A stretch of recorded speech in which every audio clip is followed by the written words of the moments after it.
Hello, Divas. Today we're here to chat about the Switch 2. It's been out for about 2 weeks at the time I'm making this, and I've been able to solidify some early impressions based on not a lot. There aren't very many games for the system just yet, and the timing of the launch feels a little random. Consoles are typically released in the fall to capitalize on Christmas shoppers. The Switch 1 and the 3DS were released in March. Those were the only outliers I could find, at least in the past 20 years. So June feels a little odd in that regard, especially because what are you going to play on this console? The launch lineup feels pretty underwhelming. Like 5 years ago, people were making fun of the PS5 and the Xbox Series X, but it's looking especially dry in Nintendo's corner right now. Besides Mario Kart, Rune Factory, and Survival Kids, for all those Survival Kids fans at home, everything available on June 5th was either a remake or a Switch 2 port. Like, there's nothing particularly unique for us to get excited about. And if the interest in buying a console largely has to do with platform exclusivity, what is enticing people to pick this up? I enjoy Mario Kart, but it's not my favorite game in the world. Like, I never bought Mario Kart 8 for the Switch. And to say that I'm not having fun with Mario Kart Tour, not Tour, I keep calling it Tour, I keep forgetting that that's the mobile game.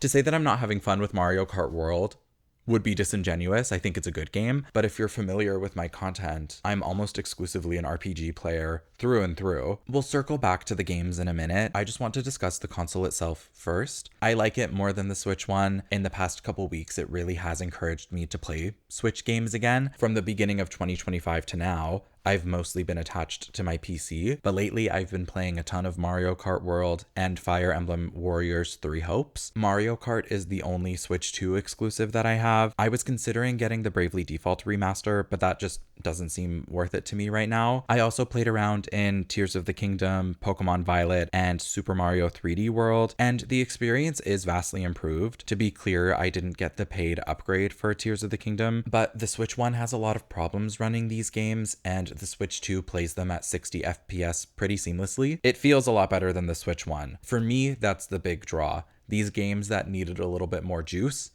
now have the juice. I do find it a little disappointing that the hardware seems to have caught up to where other portable handhelds are at and not really surpassed them in a meaningful way. It would be nice for this price tag if there was even more, but it does feel good knowing that a game like Pokemon Legends ZA coming out in October will run and look so much better than Legends Arceus did on the Switch one. I have one big gripe that I feel like is being really overlooked in the discourse. For anybody who does most of their play in handheld mode and isn't 100% sure on the Switch 2, this could greatly impact whether or not you pick one up. The Switch 2 is backwards compatible with almost every Switch 1 title, but it emulates them. It doesn't run them natively. I can't explain the nuance of what that means. I'm not a tech genius, but it does impact the way the games run and are presented. This is especially important if you're often using the Switch as a portable console, because Switch games are still 720p resolution, and the Switch 2 screen is bigger. So what ends up happening is they get stretched out at that lower resolution, and there's no filter to make them look decent. Switch 2 games play in 1080p in handheld, and it would be nice if the Switch 1 games could just do that automatically. What I found is that playing my Switch 1 games in handheld, like, they just ended up looking blurry, despite the fact that the frame rate is better and there's no slowdown. That blurriness for me does feel worse than games not running so well. It would be nice if there was some fix to upscale these games. I prefer the Switch Lite for its portability when traveling. I find it the lightest and the easiest to play on for longer sessions, but it's disappointing that the heavier Switch 2 isn't going to be that couch go-to for me. For the most part, it only remedies the problems that I'm having with the Switch 1 when it's docked. If they somehow find a workaround for the 720p fix in handheld, I will change my tune. And Switch 2 games look amazing. Playing Mario Kart in handheld looks gorgeous, but I'm feeling with Nintendo's price structure,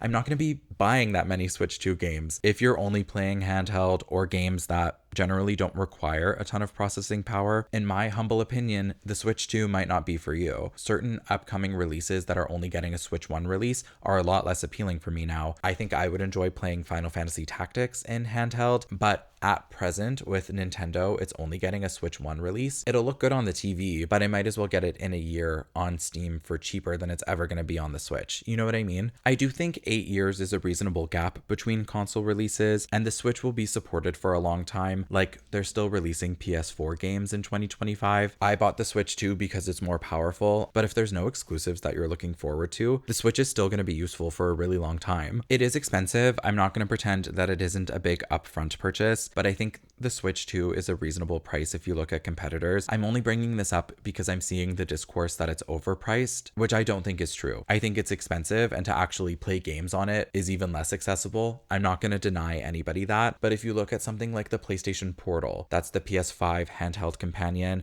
it's $270, but you need a PlayStation. The Steam Deck is probably the most comparable to the Switch, especially in terms of hardware. I was really considering getting one for myself, especially as my Steam library grows. The base Steam Deck costs $500, but then if you want to play it on your TV, you're also going to have to get a dock and a wireless controller. The proprietary Steam Deck dock, say that 10 times fast, that's $110, and then I feel like you can get a cheap wireless controller for minimum $30 if you're looking for the same functionality and convenience of something that can be played on your TV and very easily switch to handheld. So that brings us up to about $640, which is the base price of the Switch 2. Then you have like the Rogue Allies and the Lenovo Legions, very beautiful pieces of tech, much more powerful than the Switch 2, and you can also run Xbox Game Pass pretty seamlessly on them. They do go on sale from time to time for like $800, and it depends on the model, but the base price of those is like minimum $1,000. The Steam Deck and the more expensive handhelds that I just mentioned are technically PCs, so they offer way more flexibility than the Switch does. But if you're looking for like a closed system that's not going to require a lot of troubleshooting, like this is ready to go out of the box. I bring this all up just to illustrate that for the Switch 2's specific functionality, it's on the lower end of that price scale. But for me personally, I don't think the price point is outrageous. Games, on the other hand,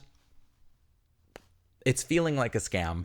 It doesn't feel good. Someone explained to me succinctly why Mario Kart is $70 if you buy the console bundle, but on its own, it's $110. Why is it $20 more than Tears of the Kingdom was for the Switch? The $90 price point in terms of like the evolution of where video games are at and inflation, etc., $90 is high. It's on the higher end. I feel like it's not super comfortable for most people to keep up with every single release at launch if every game is $90, but $110 for Mario Kart is crazy. $115 for the Switch 2 port of Tears of the Kingdom is a lot. Like, that's such a high price tag. I'm not an Xbox person. That's partially why I'm not including them in the conversation. I don't know what that launch looked like in 2020 besides the fact that I was selling the consoles, but at least for the PS5, a lot of games at the beginning got free upgrades. If games got additional content, the base price was more expensive if you wanted a definitive edition bundle all at once. Otherwise, that extra content was charged as DLC. Then moving forward, PS4 games would stay at that $80 price point, and then the PS5 upgraded version of those same games, if they weren't getting free upgrades, they're sitting at that $90 price point. Like, if Horizon Forbidden West can be a beautiful open world game for $90, Tears of the Kingdom shouldn't be $115 for people who are just picking up a Switch 2. It should be $90 for the Switch 2 customer. Maybe they could get away with $95. And then for the upgrade pack, you charge existing customers.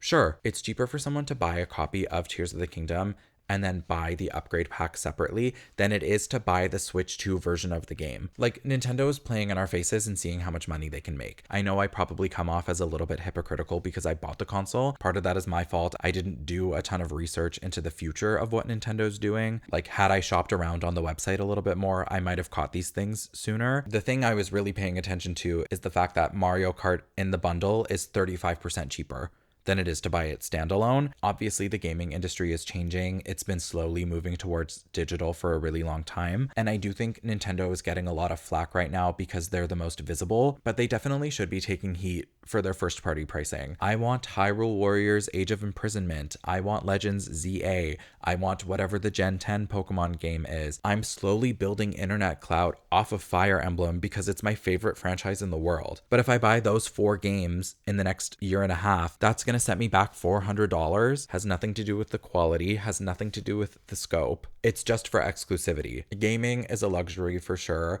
I'm not gonna sit here and pretend like I'm being oppressed by Nintendo. Like, it's everyone's personal choice to do whatever they want with their own money. I find it really frustrating, especially because I've paid attention to Nintendo's price scheming pretty closely for a long time. They definitely play the false scarcity game to keep the prices high. Basically, what happens on Xbox and PlayStation is they saturate the market all at once. They do a big release. With the exception of niche titles, they are likely to print more copies of games than they will sell. Obviously, you don't have this concern with e-commerce, but since the market gets saturated and stores are generally stocked of all these major titles, eventually you just have too much and people buy things the most when they're new. That's typically when you see the most money for your product, unless some surprise happens, but that's unlikely and you can't rely on that. For most PlayStation titles, unless I'm really excited and I want to play it at launch, unless it has that utility, I'm comfortable to wait, because in 6 months, it's gonna go to 40% off. In a year and a half, it's going to go to 50% off. Most PlayStation games end up having that promotional cadence where they just end up being so much cheaper because they make so much money from their player base up front that it just ends up being dead stock. And getting $30 on a $90 game later is better than getting no money on it at all. Right? Nintendo doesn't play that game. It took a long time for Nintendo games to start going on sale. Even then, it was pretty strictly $20 off, at least in Canada, for Nintendo's first party titles. And even then, that wasn't like sweeping across the board. It was usually titles that they were comfortable offering a discount on, like when Breath of the Wild was old enough and Tears of the Kingdom was going to eclipse it. Now you can have it for $60. Same with Luigi's Mansion and Kirby's Forgotten Land. Like, once those games pass their prime and don't have as much reach, they're comfortable giving us a discount. So like, maybe in 5 years, DK's Banana Bonanza or whatever that game coming out in a month is called, maybe it won't be $100 and we'll be lucky to get it for $75. I think it's going to be bad for Nintendo's exclusives that aren't impenetrable. Like, Mario's going to be fine forever. Pokemon is going to be fine forever. Same with Zelda. But for me, like, I'm not a big Metroid fan, but I'm curious, but I'm at risk of being priced out because Metroid 4 is just as likely to be $100. And that's a big upfront spend to try something that I'm not sure that I'm gonna like. So I'm curious what's gonna happen with Donkey Kong, with Kirby, these games that don't have as much cultural weight as